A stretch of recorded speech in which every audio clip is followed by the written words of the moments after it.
नमस्कार मित्रों, राधे राधे। मित्रों, आज की इस पावन कथा में जानेंगे भगवान शंकर के 12 ज्योतिर्लिंगों में से एक चौथे ज्योतिर्लिंग जो कि श्री ओंकारेश्वर ज्योतिर्लिंग के बारे में, जो कि मध्य प्रदेश के खंडवा जिले में नर्मदा नदी के बीच मंधाता या शिवपुरी नामक द्वीप पर स्थित है।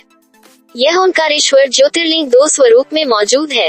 एक को ममलेश्वर के नाम से और दूसरे को ओंकारेश्वर नाम से जाना जाता है। ममलेश्वर नर्मदा के दक्षिण तट पर ओंकारेश्वर से थोड़ी दूर स्थित है। अलग होते हुए भी इनकी गणना एक ही तरह से की जाती है। मित्रों, इस ज्योतिर्लिंग की स्थापना के पीछे भी एक पावन कथा है। वैसे तो इसकी स्थापना के लिए कई कथाएं प्रचलित हैं, लेकिन यहाँ हम आपको ऋषि नारद मुनि की कथा सुना रहे हैं। एक बार भगवान नारायण भक्त ऋषि नारद मुनि गिरिराज विंध्य पर्वत पर घूमते घूमते पहुँच गए। वहाँ उनका स्वागत बड़े ही आदर सम्मान के साथ हुआ। विंध्याचल ने कहा कि वो सर्वगुण संपन्न हैं। साथ ही कहा कि उनके पास किसी भी चीज की कमी नहीं है। उनके पास हर प्रकार की संपदा है। उनमें अहंकार भाव साफ नजर आ रहा था। इसी भाव में विंध्याचल नारद जी के समक्ष खड़े हो गए। श्री नारद जी को अहंकार नाशक भी कहा जाता है। ऐसे में उन्होंने विंध्याचल के अहंकार का नाश करने की बात सोची। नारद जी ने विंध्याचल से कहा कि उसके पास सब कुछ है, लेकिन मेरू पर्वत के बारे में तुम्हें पता है, जो तुमसे बहुत ऊंचा है। उस पर्वत के शिखर इतने ऊंचे हो गए हैं कि वो देवताओं के लोकों तक पहुँचे चुके हैं। ऐसे में उन्हें ऐसा लगता है कि वो इस शिखर तक कभी नहीं पहुंच पाएगा।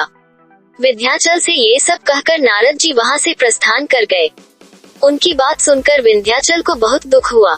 इस पछतावे में विंध्याचल ने फैसला किया कि वो शिव जी की आराधना करेगा। उसने मिट्टी के शिवलिंग बनाए और वो भगवान शिव की कठोर तपस्या करने लगा। उसने कई महीनों तक शिव की आराधना की। शिव उसकी तपस्या से प्रसन्न हुए और उसे दर्शन दिए, साथ ही आशीर्वाद भी दिया। शिव जी ने विंध्याचल को वरदान मांगने को कहा। उसने भगवान शिव से कहा कि अगर आप मेरी तपस्या से प्रसन्न हैं तो मुझे कार्य की सिद्धि करने वाली अभीष्ट बुद्धि प्रदान करें। शिव ने विंध्य पर्वत के मांगे गए वरदान को पूरा किया।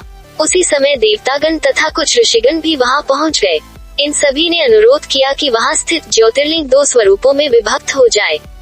इनके अनुरोध पर ही ज्योतिर्लिंग 2 स्वरूपों में विभक्त हुआ, जिसमें से एक प्रणव लिंग ओंकारेश्वर और दूसरा पार्थिव लिंग ममलेश्वर ज्योतिर्लिंग के नाम से प्रसिद्ध हुआ।